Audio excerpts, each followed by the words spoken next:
ফিলিস্তিনি কর্তৃপক্ষের প্রধানমন্ত্রী মোহাম্মদ মুস্তফা জানিয়েছেন, যুদ্ধবিধ্বস্ত গাজার পুনরুদ্ধার ও পুনর্গঠনের জন্য ৩ ধাপের একটি পরিকল্পনা প্রস্তুত করা হয়েছে। আরব দেশগুলো ও আন্তর্জাতিক বিশেষজ্ঞদের সহযোগিতায় ফিলিস্তিন সরকার এটি বাস্তবায়ন করবে। ৫ বছর মেয়াদী এই পরিকল্পনার মোট ব্যয় ধরা হয়েছে $৬৭ বিলিয়ন।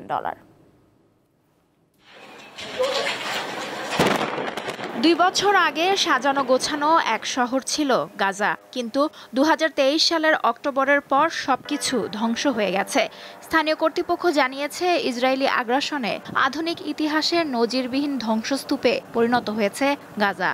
পুরো গাজা উপত্যকায় এখন ৬৫ থেকে ৭০ মিলিয়ন টন ধ্বংসাবশেষ পড়ে রয়েছে।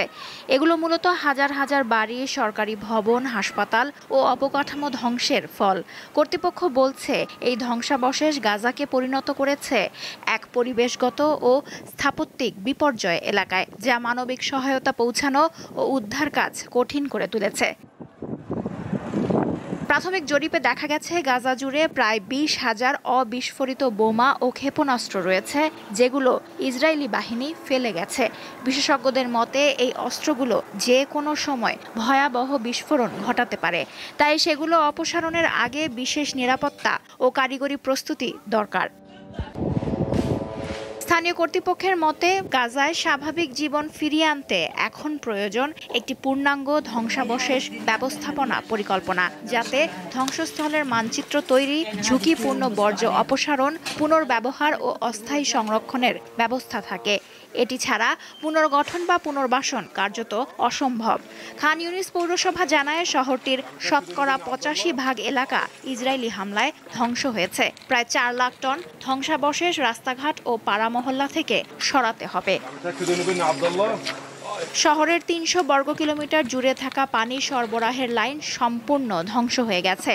পয়ঃনিষ্কাশন ব্যবস্থার শতকরা ৭৫% মারাত্মক ক্ষতিগ্রস্ত। এতে স্বাস্থ্য ও পরিবেশ উভয় সংকটই ভয়াবহ আকার ধারণ করেছে।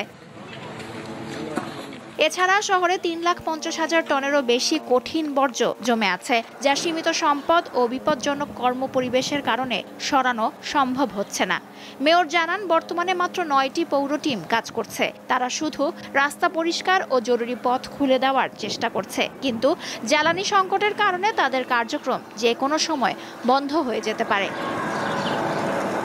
এই অবস্থায় যুদ্ধবিধ্বস্ত গাজাকে পুনর্গঠনের লক্ষ্যে ফিলিস্তিনি কর্তৃপক্ষের প্রধানমন্ত্রী মোহাম্মদ মুস্তফা একটি পরিকল্পনার কথা জানিয়েছেন। প্রথম ধাপে গাজার জরুরি মানবিক ও অবকাঠামোগত চাহিদা পূরণের ওপর গুরুত্ব দেওয়া হবে। এই ধাপের মেয়াদ ৬ মাস। ব্যয় ধরা হয়েছে $৩.৫ বিলিয়ন। দ্বিতীয় ধাপ ৩ বছর ব্যাপী চলবে। এতে প্রয়োজন হবে $৩০ বিলিয়ন। তৃতীয় ও শেষ ধাপে থাকবে পুনর্গঠন ও দীর্ঘমেয়াদী পুনরুদ্ধারের কাজ।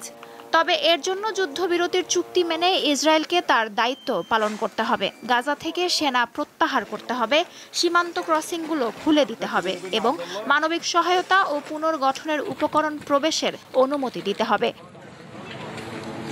লুৎফা ফৌজিয়া, দীপ্ত, বার্তাকক্ষ।